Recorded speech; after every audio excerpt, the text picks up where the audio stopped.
Welcome back to the Cave of Wonders, Dreamwalkers. I am your Sith Lord Callous for Lord Callous TV, and this is another Rancorous review.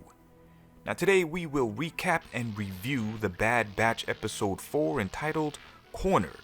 So let's talk about it.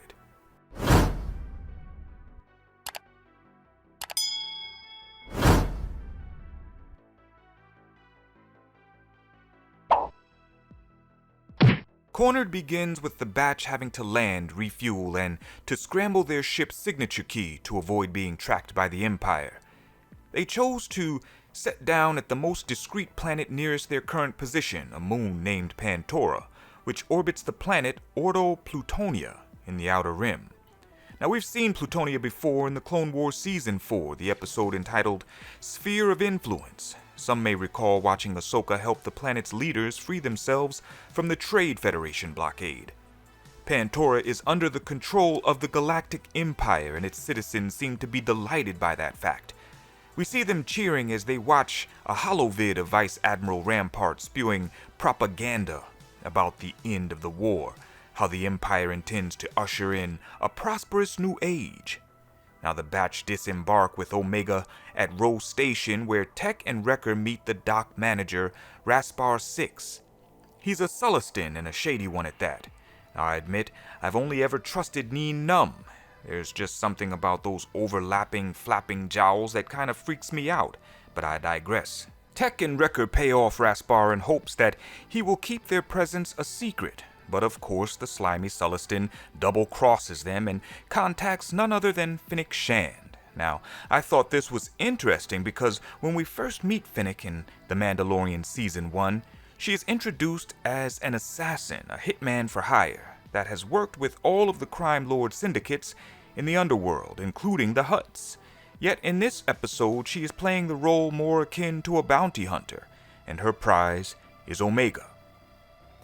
Fennec quickly catches up to the Batch on Pantora, and after getting separated from Hunter in the marketplace, Omega trusts the bounty hunter to bring her to meet her friends.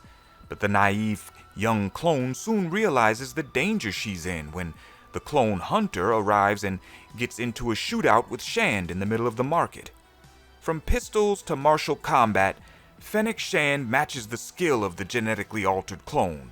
Hunter yells for Omega to flee to the ship, and she does just that, finding her way to the sewers where she runs into Wrecker. Shand tracks Omega through the tunnels, catching up to her and Wrecker. And this is where I was kinda like, really? I mean, I can swallow Shand matching Hunter in hand-to-hand combat, but not Wrecker. I get that he's the Hulk of the crew, but to dumb his character down so significantly when it fits the story does him a disservice. A simple sidestep should not have put him out for the count. And in such a case, why not just have Omega have not found Wrecker and make it up the ladder by herself? Shand beating Wrecker didn't add anything to the story at that point, except to make Wrecker look like a bumbling idiot, in my humble opinion. So Fennec chases Omega up the tower almost to her own demise. I did appreciate this scene because we see Shand become more of a mentor and better understand that she is definitely not looking to harm the child. She helps her to land safely on a passing vehicle, and then we are thrust into a chase scene that looks like it was cut from Attack of the Clones. We watch as Fennec puts a blaster hole in one of her pursuing police officers, causing the dead man to crash into his partner's speeder, killing him as well. And then Echo, who has been masquerading as a droid this whole time, is able to convince a team of astromechs to help repair their ship after Tech and Wrecker were able to rip out the signature key. The droids belong to a local business owner, but Echo frees them from their restraining bolts, promising them their freedom once the task is complete.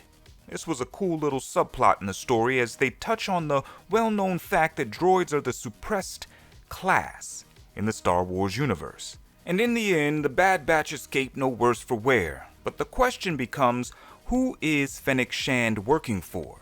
Now the obvious answer is the Kaminoans, but there's an interesting theory out there that she may actually be working for a young Boba Fett, which would make their teaming up in The Mandalorian Season 2 far more impactful. But I guess we'll just have to wait and see. No crosshairs in this episode, so I'm expecting something big in Episode 5. But you guys let me know your thoughts in the comments. Who do you think Fennec Shand is working for? And what do you expect to come from the next episode? Don't forget to hit that like button. And if you're new here to the channel, subscribe and join the Dreamwalkers on our galactic YouTube journey. Now I'd like to thank my channel members John Matrix, Rhodes Rants, Biggles, Metz, Callisto, Arcus, and Keaton Haas. Thank you so much for your support. And don't forget, peace is a lie. There is only passion.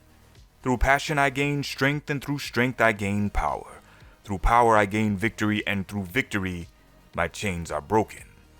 The Force shall free me. That is why I do what I love, and I hope you love what I do. This has been another Rancorous review. Until next time.